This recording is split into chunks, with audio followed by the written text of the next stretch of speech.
3 bloques de piedra caliza forman la base occidental del templo de Júpiter, en Baalbek, en el valle de la Bekaa. Cada uno pesa cerca de 800 toneladas. Están asentados a 6 o 7 metros del suelo, encajados entre piedras menores, con una precisión que todavía hoy impide el paso de una lámina fina, y recorrieron menos de 1 kilómetro. La cantera de donde salieron queda a unos 800 metros del templo, ligeramente por encima de él. Allí, tendidos en el suelo, siguen otros bloques.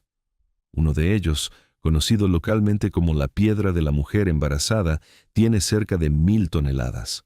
Debajo de él, excavaciones del Instituto Arqueológico Alemán en asociación con la Universidad Libanesa expusieron en 2014 un bloque aún mayor, 19 metros con 60 de longitud, 6 metros de anchura, al menos 5 metros y medio de altura. Estimación de peso, 1.650 toneladas. Es el mayor bloque de piedra trabajado que se conoce en toda la antigüedad. Y nunca se movió ni 1 centímetro. Este es el problema que organiza este documental.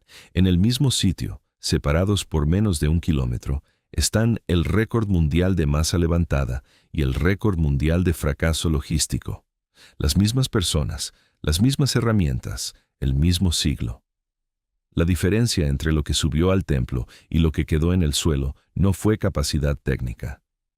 Fue otra cosa. La pregunta de este video no es cómo construyeron, es dónde estaba exactamente el límite y qué lo definía. Para responder, vamos a recorrer 30 ruinas colosales repartidas por 5 continentes, cada una con números verificables de masa, distancia y altura. No como una lista, como una prueba. Cuando se habla de construcción antigua, casi siempre se cita un número, el peso. 800 toneladas, 1000 toneladas, y el número, por sí solo, casi no informa nada. Levantar peso es un problema antiguo y resuelto. Una palanca de madera dura multiplica la fuerza de un hombre varias veces. Un cabrestante multiplica más. Apilar troncos alternados bajo una piedra, subiéndola pocos centímetros cada vez, permite elevar masas enormes con equipos pequeños y mucho tiempo. Nada de eso exige tecnología perdida. Exige paciencia y organización. Lo que cuesta caro es otra cosa, mover. Arrastrar un bloque por terreno seco exige una fuerza proporcional al peso. Mojar la arena delante del trineo reduce bastante ese esfuerzo y existe una pintura egipcia del siglo XIX a.C. que muestra exactamente eso. Un hombre vertiendo líquido delante de un coloso en movimiento. Aún así, la cuenta es lineal e implacable. Duplicar la masa duplica el equipo, duplica la cuerda, duplica el consumo de comida, duplica el tiempo.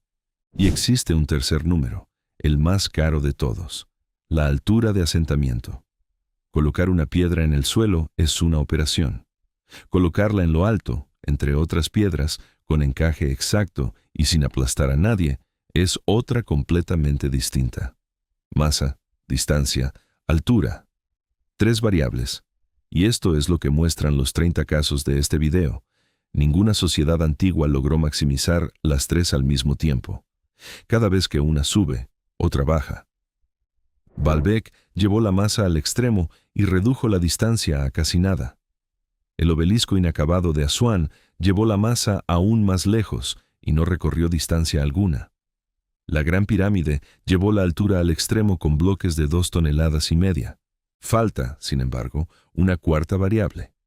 No aparece en ninguna tabla de pesos, pero explica mejor que todas las demás dónde estaba el techo de cada civilización, y va a empezar a aparecer ya en el primer grupo de evidencias. Durante buena parte del siglo XIX, viajeros europeos llegaron a Baalbek, a Asuán y a Tiwanaku, y escribieron básicamente la misma frase. Esto no puede haber sido hecho por gente común. La conclusión no venía de mala fe, venía de una comparación injusta.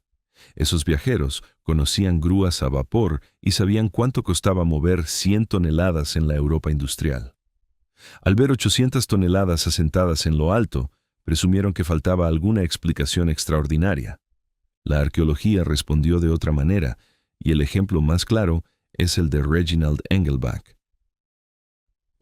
1922, estudió en detalle el obelisco inacabado de Asuán, todavía sujeto a la roca.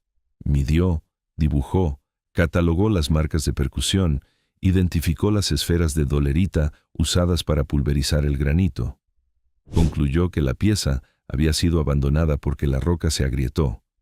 No había misterio tecnológico. Había un defecto en el material y una decisión de costo. Esa fue la interpretación dominante durante casi un siglo, y funcionaba bien. Explicaba las herramientas, explicaba las marcas, explicaba el abandono. Pero tenía 3 limitaciones serias.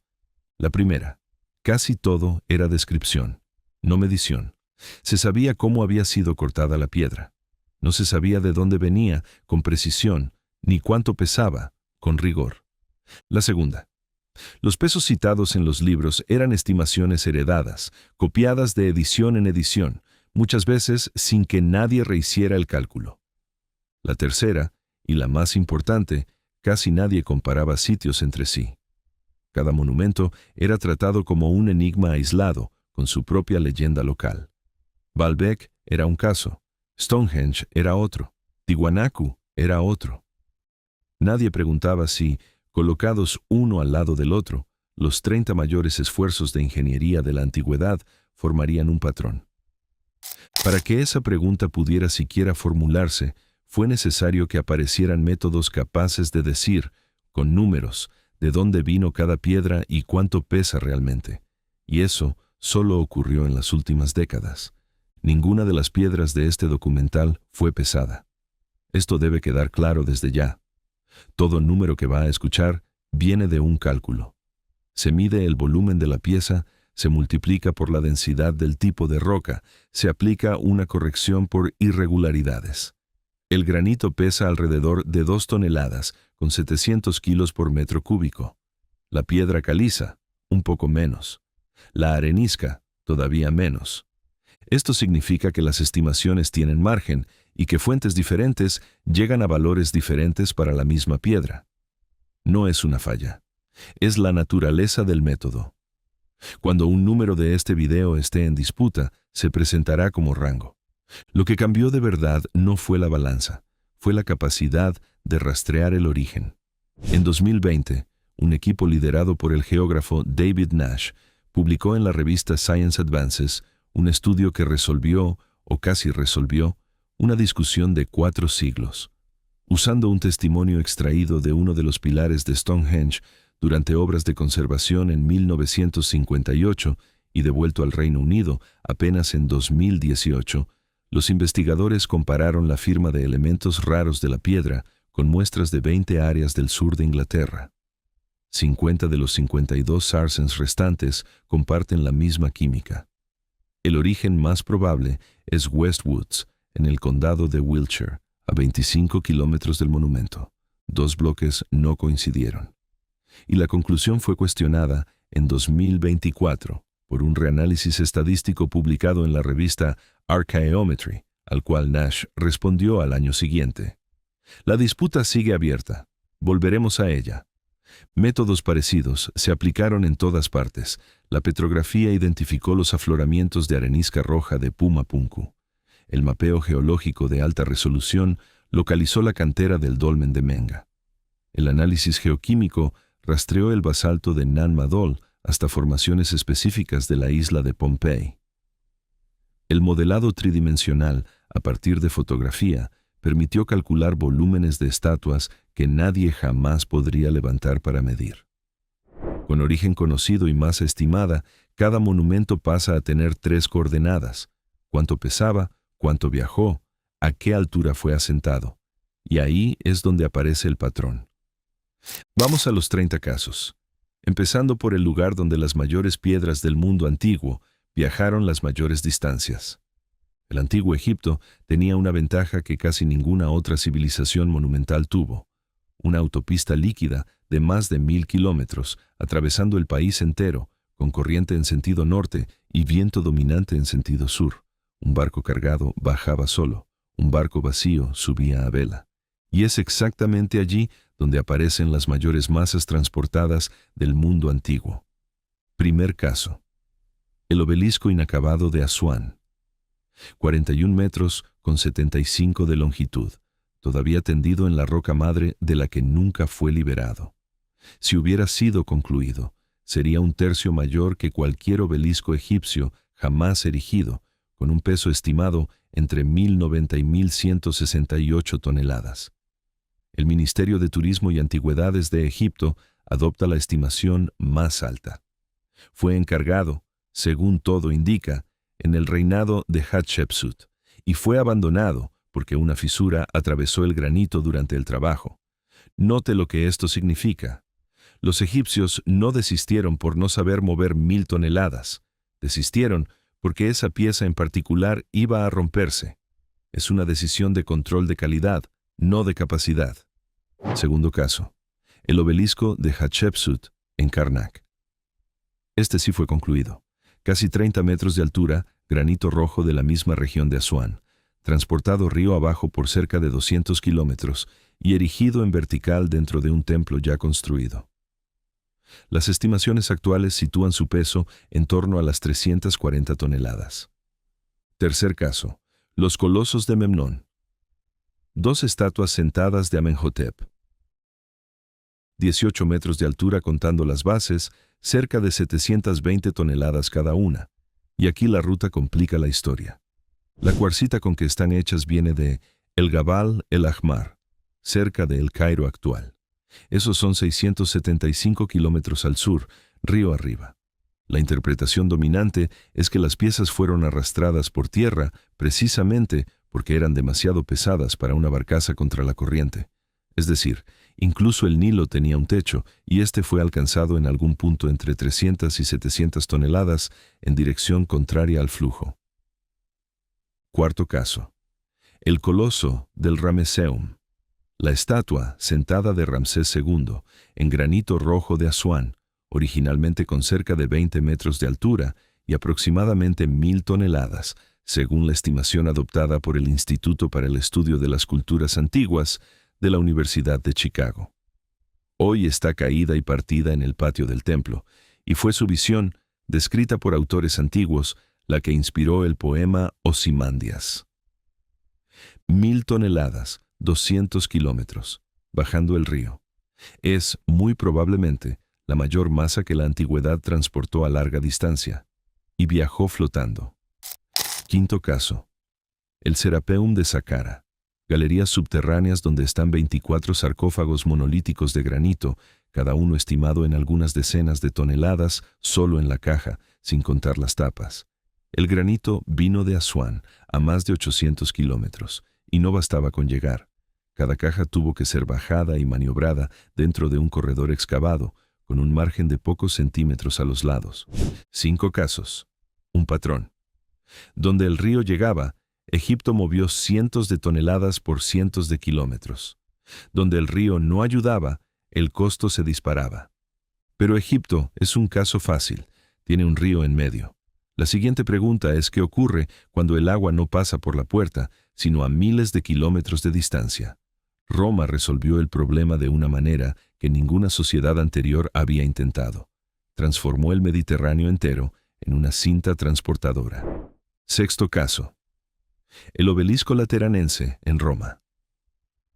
Es el mayor obelisco antiguo todavía en pie en cualquier lugar del mundo, con una estimación en torno a las 450 toneladas.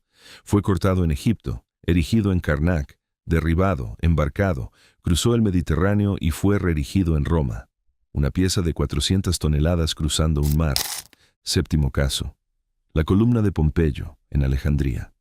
Un fuste monolítico de granito de Asuán con más de 20 metros, estimado en torno a las 285 toneladas, erigido a fines del siglo III, subió el Nilo, fue asentado en vertical y sigue en pie. Octavo caso. El Panteón de Roma. Las 16 columnas monolíticas del pórtico tienen casi 12 metros y cerca de 60 toneladas cada una. Las grises vinieron de Mons Claudianus, en el desierto oriental egipcio. Vale la pena seguir el trayecto porque es la demostración más limpia de la tesis de este video. La columna se cortaba en la montaña. Después se arrastraba en trineo de madera por más de 100 kilómetros de desierto, en un trayecto todo en descenso hasta el valle del Nilo. Allí se embarcaba, bajaba el río hasta Alejandría, cruzaba el Mediterráneo hasta el puerto de Ostia, subía el Tíber en barcaza y finalmente llegaba a Roma. Miles de kilómetros de viaje, y menos del 5% de ese trayecto fue hecho por tierra. Noveno caso, la propia cantera de Mons Claudianus. Hoy es una ruina en el desierto, con murallas, torres y alojamientos que albergaron a cerca de 1000 personas entre obreros y guardias. Y, caídas en el suelo, columnas rotas. La mayor de ellas, con cerca de 18 metros, se estima en 200 toneladas. Nadie se la llevó. El imperio que movió obeliscos de 400 toneladas por mar dejó una columna de 200 toneladas pudriéndose en la arena a 120 kilómetros del río más cercano. No por incapacidad, porque 120 kilómetros de desierto costaban más que 4000 kilómetros de agua. Décimo caso. La columna de Trajano. Aquí el problema cambia de naturaleza.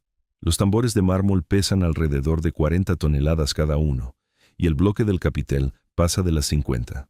No es mucho, para los estándares de este video, solo que no necesitaban viajar, necesitaban subir. El último tambor fue asentado a más de 30 metros de altura, sobre una pila de otros tambores, con encaje exacto. 10 casos, y la respuesta parcial ya puede decirse en voz alta. La variable que faltaba es el agua.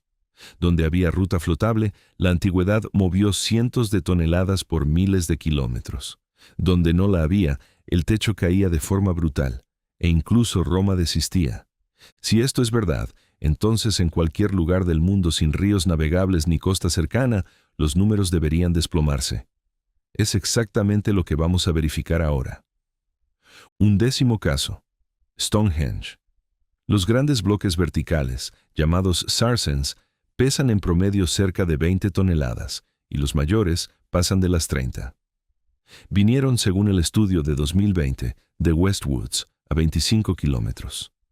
Las piedras azules menores, de 2 a 5 toneladas, vinieron de las colinas de Preseli, en Gales, a más de 200 kilómetros. Guarde esos números. La sociedad que construyó Stonehenge era organizada, numerosa y capaz de movilizar trabajo a escala. Y su techo, para distancia corta, fue de algunas decenas de toneladas. 1/30 de lo que Egipto movía por el río. Duodécimo caso. El dolmen de Menga, en Antequera, en Andalucía, construido entre 3800 y 3600 a.C., más de 1000 años antes de la primera pirámide egipcia. 32 piedras que suman cerca de 1140 toneladas. La mayor de ellas, la losa de cobertura conocida como capa 5, tiene cerca de 150 toneladas y es la mayor piedra jamás movida en la península ibérica. ¿Y la distancia? 1 kilómetro. Un estudio de 2023, publicado en Scientific Reports, mapeó la geología del entorno en alta resolución y localizó la cantera en el Cerro de la Cruz, prácticamente al lado. Al año siguiente, una segunda investigación en Science Advances reconstruyó el método. Cimientos profundos, ángulos calculados para cada piedra, una ingeniería proyectada pieza por pieza. 150 toneladas por 1 kilómetro. Compare con 1000 toneladas por 200 kilómetros en Egipto. No es una diferencia de inteligencia, es una diferencia de ruta. 13º caso. El gran menhir roto de Locmariaquer, en Bretaña. 20 metros con 60 de longitud, estimado entre 300 y 350 toneladas, erigido en algún momento cercano a 4500 a.C. Es la mayor piedra que se sabe que fue movida por una sociedad neolítica en cualquier lugar del planeta. Hoy está caída, partida en 4 pedazos. Y aquí viene el detalle que casi nunca se cuenta. El bloque es de ortogneis, y el afloramiento más cercano de ese tipo de roca está a al menos 10 kilómetros. Entre el origen y el destino existen estuarios y brazos de mar. La hipótesis más aceptada es que buena parte del trayecto se hizo sobre balsa. La mayor piedra del Neolítico europeo es también la única con agua en el camino. 14º caso, Göbekli Tepe, en el sudeste de Turquía, cerca de 9600 a.C. Anterior a la cerámica, a la agricultura consolidada, a la rueda y a la escritura. Los pilares en T de las estructuras principales pesan entre 10 y 15 toneladas. En la cantera, a pocos cientos de metros, existe un pilar inacabado, todavía sujeto a la roca, con una estimación de 50 toneladas. 50 toneladas cortadas, 15 toneladas transportadas. La diferencia entre lo que lograban soltar de la roca y lo que lograban llevarse aparece aquí, en el sitio monumental más antiguo que conocemos, con 11.600 años. 15º caso, Hagar Kim, en Malta. Los templos malteses están entre las construcciones autónomas más antiguas del mundo, y la mayor piedra de este en particular tiene casi 6 metros de longitud y cerca de 57 toneladas, movida en una isla sin ríos. 5 casos, 5 confirmaciones. Lejos del agua, el techo del mundo antiguo se sitúa entre 20 y 300 toneladas, con distancias medidas en unidades o pocas decenas de kilómetros. Y cuando aparece una excepción, como Bretaña, hay un estuario de por medio. Solo que existe un continente entero donde esa regla se pone a prueba de una manera todavía más dura. Un lugar donde no faltaba solo agua navegable, faltaba suelo plano. 16º caso, Ollantaytambo, en Perú. En lo alto de la colina del templo está el muro de los 6 monolitos, 6 bloques de riolita rosa de cerca de 4 metros de altura, con estimaciones en torno a las 50 toneladas cada uno, encajados con juntas finísimas separadas por láminas de piedra. La riolita no es local, viene de las canteras de Cachijata, al otro lado del valle, a 4 o 6 kilómetros.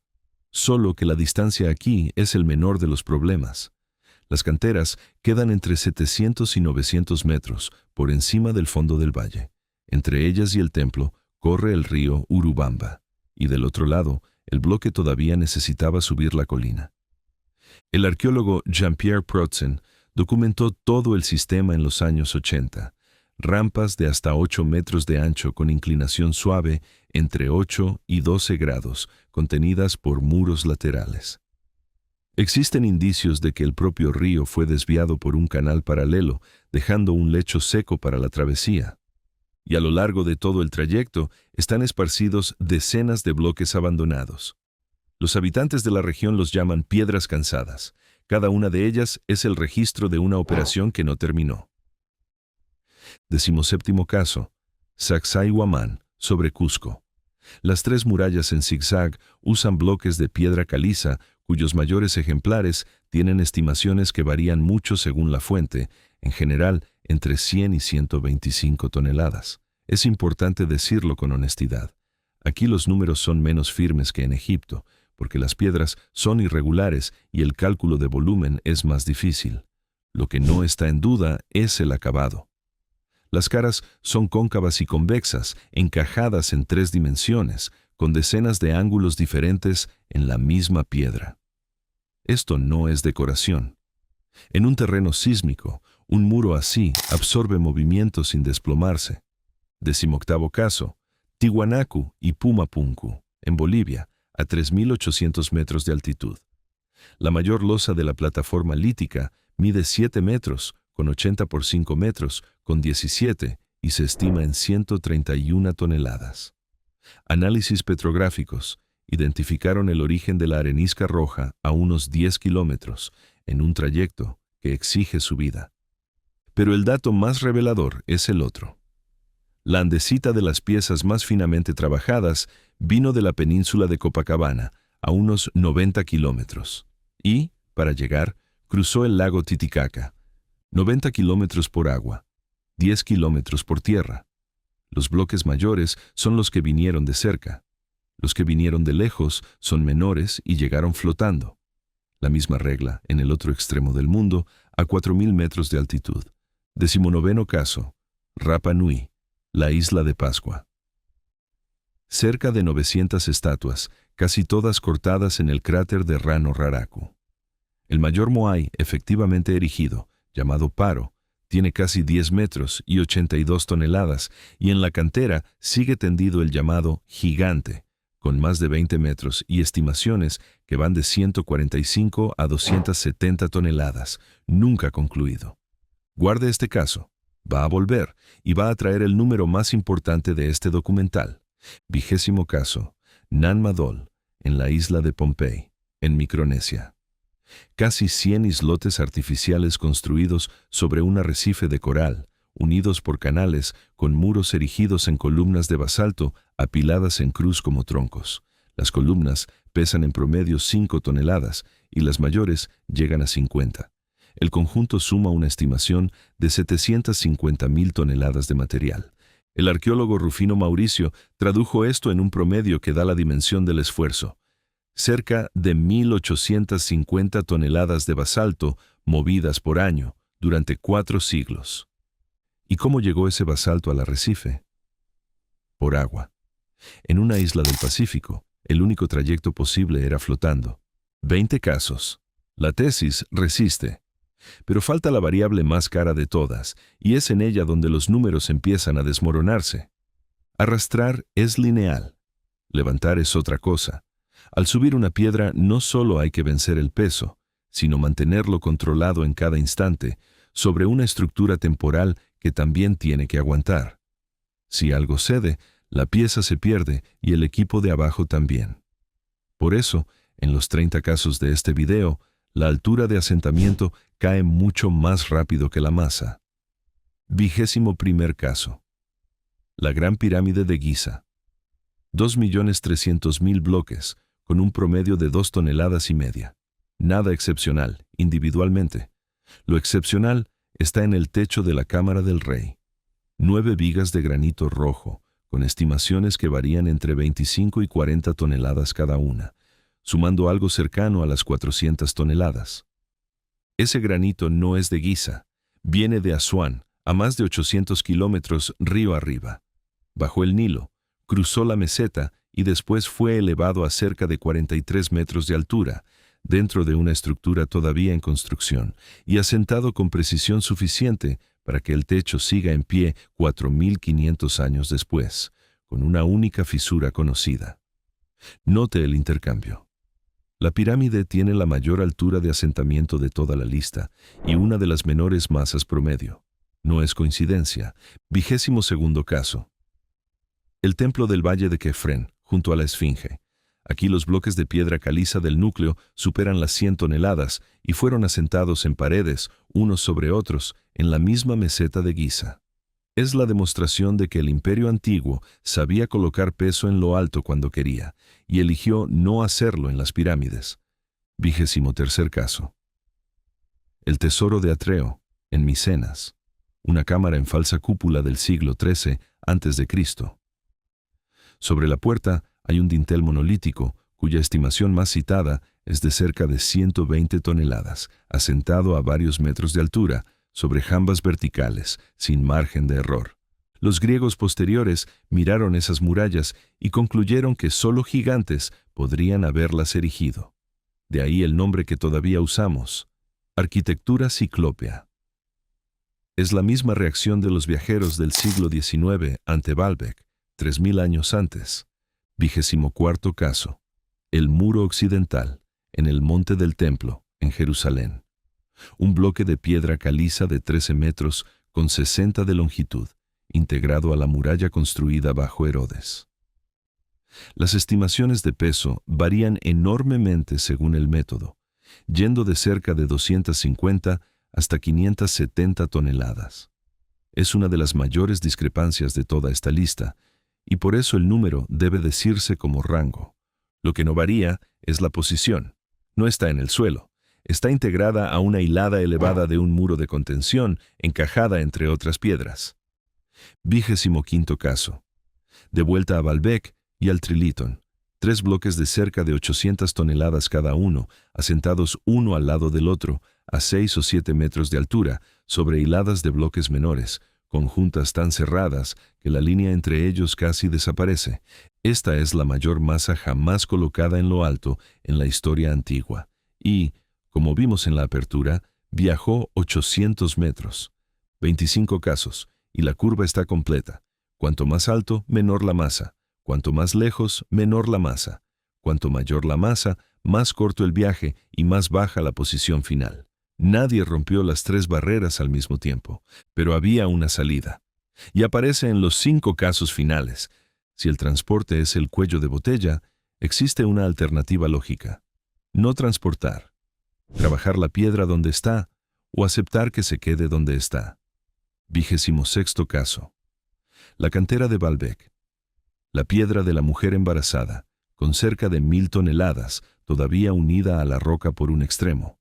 Y, bajo ella, el bloque expuesto en 2014, con 1650 toneladas estimadas, una cara ya perfectamente pulida, cortado y libre por todos los lados.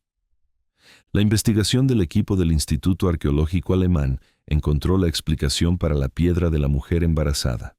La calidad de la roca en uno de los bordes era mala y el bloque probablemente se habría agrietado durante el transporte. Un defecto de material, otra vez. Sobre el bloque mayor, la pregunta sigue abierta y la excavación aún no ha expuesto su altura total. 27º caso, la cantera de Jiangshan, cerca de Nankín, en China. Y este es el caso en que la antigüedad nos dejó por escrito el momento exacto en que reconoció su propio límite. En 1405, el emperador Yongle ordenó que se cortara una estela monumental para el mausoleo de su padre. Como manda la tradición china, en 3 piezas: base, cuerpo y corona. Los obreros trabajaron, y las 3 piezas todavía están allí, parcialmente separadas de la montaña. Las estimaciones de peso más corrientes son de más de 16.000 toneladas para la base, casi 9.000 para el cuerpo y más de 6.000 para la corona. Cerca de 31.000 toneladas en total.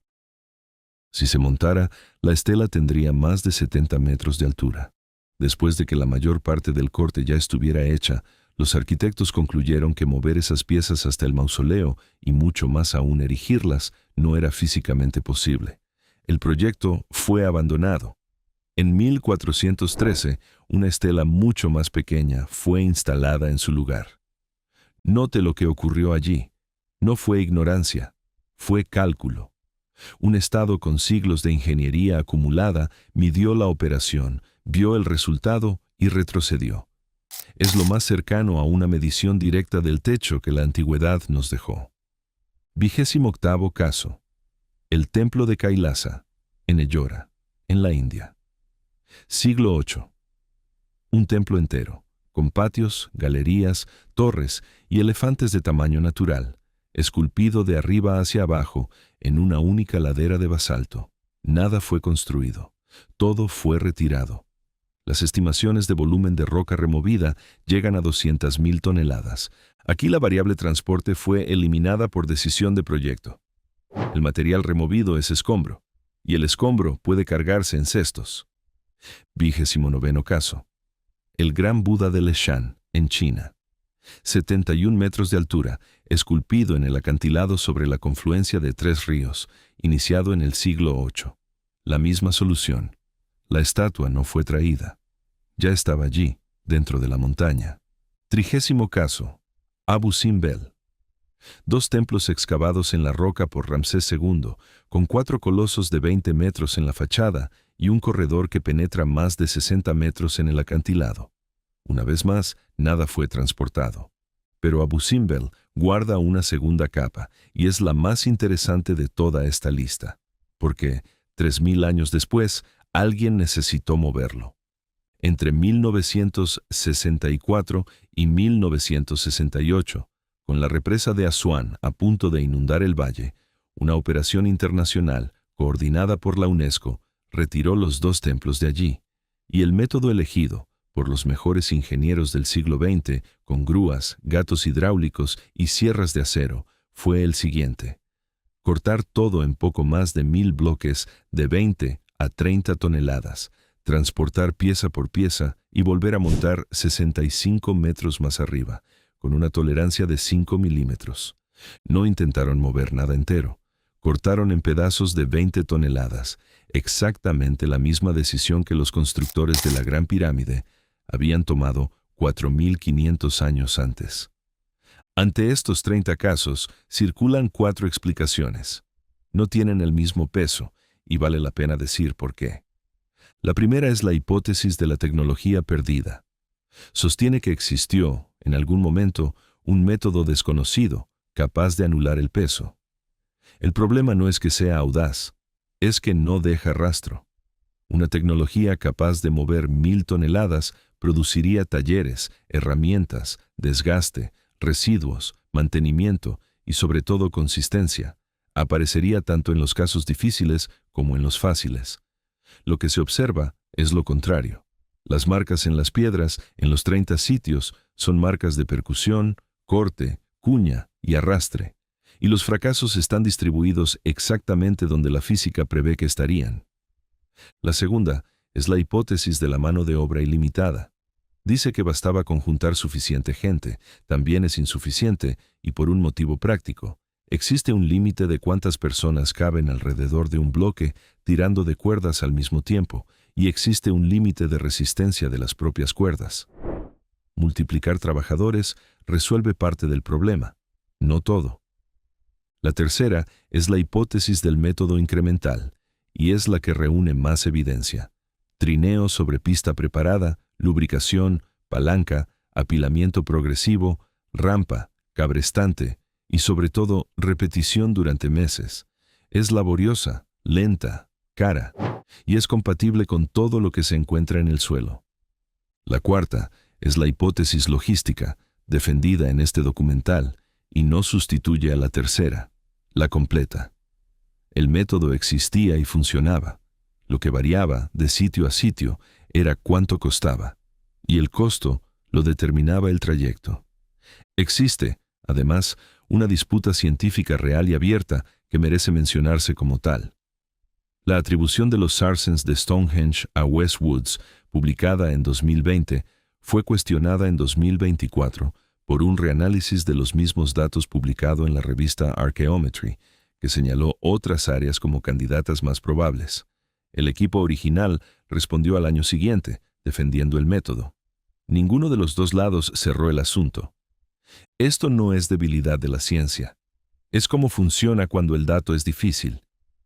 Pero las hipótesis se deciden con pruebas, y este es uno de los pocos temas arqueológicos en que las pruebas existen, se hicieron, y algunas de ellas se hicieron hace siglos.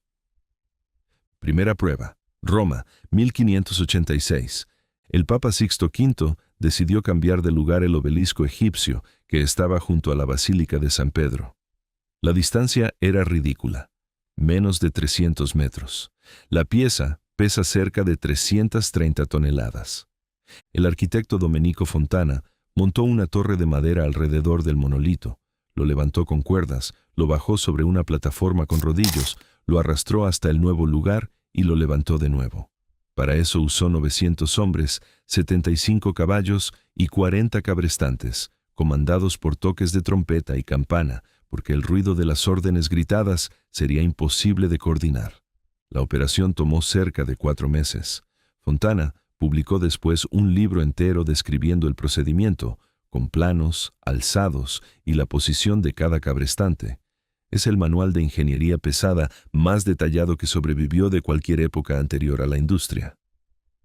Guarde los números: 330 toneladas, 300 metros, 4 meses, 900 hombres, en una Europa que ya tenía hierro, poleas de metal y matemática aplicada. En Baalbek, bloques con más del doble de esa masa recorrieron 800 metros y subieron 7 metros. La operación romana no era imposible, era una versión mayor del mismo problema, con un presupuesto mayor. Segunda prueba. Rusia, 1768. Catalina. Segunda quiso un pedestal monolítico para la estatua de Pedro el Grande. Encontraron un bloque de granito en Lacta, a 6 kilómetros del Golfo de Finlandia. Peso original estimado en torno a las 1500 toneladas. La tarea recayó en Marinos Carburis, ingeniero griego al servicio del ejército ruso.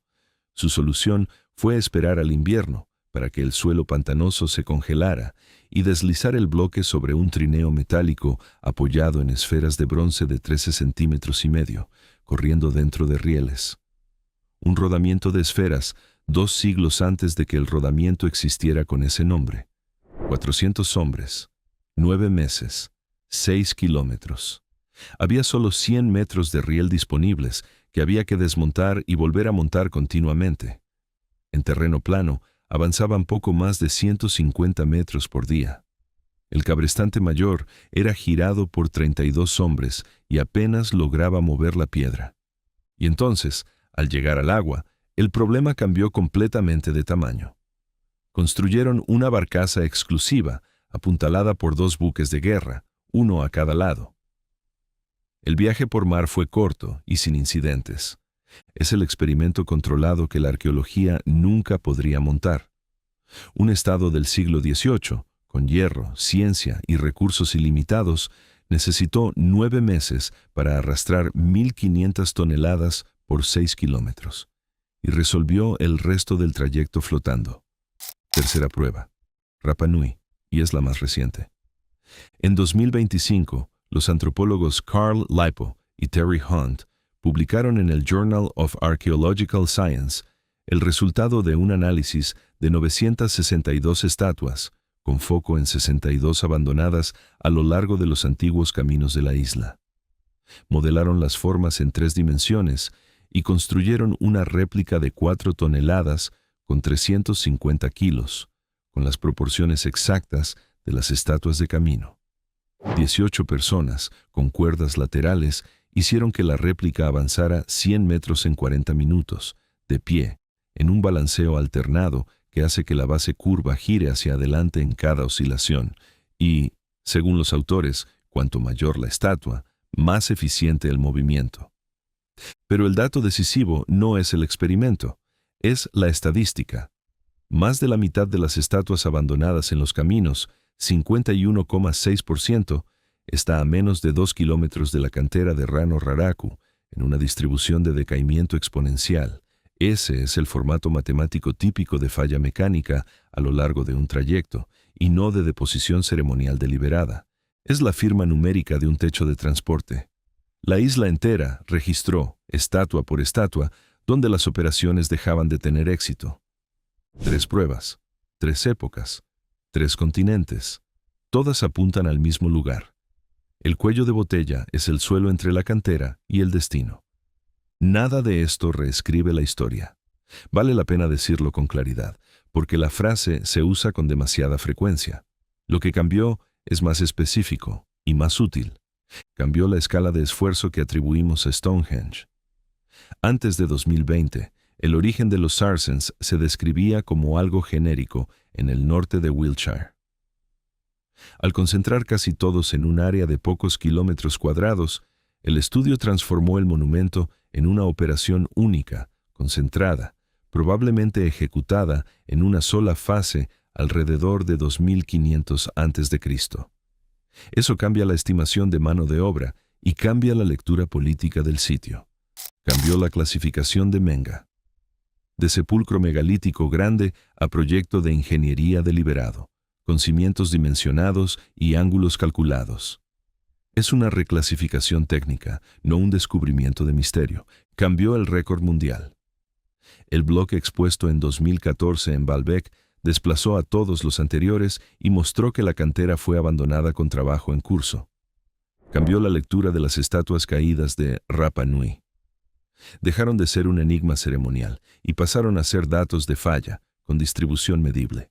Y cambió la pregunta de fondo. Un megalito deja de ser una proeza y pasa a ser un documento económico. Cada bloque asentado registra cuánto trabajo pudo un Estado extraer de su propia población, por cuánto tiempo, y hasta qué punto esa extracción era sostenible. Las piedras abandonadas registran el momento en que dejó de serlo. 4 brechas siguen abiertas y ninguna de ellas es invención retórica. La primera. Nadie sabe exactamente cómo fue asentado el Trilithon. Existen propuestas plausibles con rampas de tierra y conjuntos de cabrestantes. No existe ningún relato antiguo que describa la operación, ningún dibujo, ningún registro administrativo. Para una obra de ese tamaño, en un imperio que documentaba obsesivamente, el silencio es notable. La segunda. No se sabe si el bloque mayor de Baalbek llegó a estar destinado al transporte. Su altura total todavía no ha sido excavada y el peso estimado depende de esa medida. La tercera, la procedencia de los Sarsens de Stonehenge sigue disputada y la resolución va a exigir nuevas muestras, no nuevas lecturas de los mismos datos. La cuarta, y la más incómoda, los pesos. Casi todos los números de este video son estimaciones de volumen, con márgenes que en algunos casos pasan del 100%, como en el muro occidental de Jerusalén. Mientras esos márgenes no se reduzcan, la curva que reconstruimos tiene la forma correcta, pero los puntos todavía están borrosos, y está lo que simplemente no se ha excavado. En Baalbek, buena parte de la cantera sigue bajo metros de escombro antiguo. La pregunta con que este documental comenzó era ¿dónde estaba el límite de la ingeniería antigua? La respuesta que sostienen los 30 casos es esta. El límite no estaba en las herramientas, ni en el número de trabajadores, ni en algún conocimiento perdido. Estaba en el trayecto. Cortar piedras enormes era difícil y conocido. Levantarlas era caro y posible.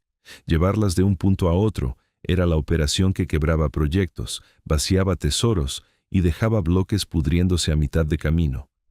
Y existe una variable que reorganiza todo. Donde había río, lago, estuario o mar, el mundo antiguo movió cientos de toneladas por cientos o miles de kilómetros. Donde no lo había, el techo cayó a decenas de toneladas y pocos kilómetros. Vale para el Nilo, para el Mediterráneo, para el Titicaca, para los estuarios de Bretaña y para el arrecife de Pompey. No es que los egipcios fueran mejores ingenieros que los constructores de Stonehenge, es que los egipcios tenían un río. Lo que nos trae de vuelta al Valle de la Bekaa. En Baalbek están las 3 piedras más grandes jamás erigidas por manos humanas en la antigüedad. Cerca de 800 toneladas cada una, a 6 o 7 metros del suelo.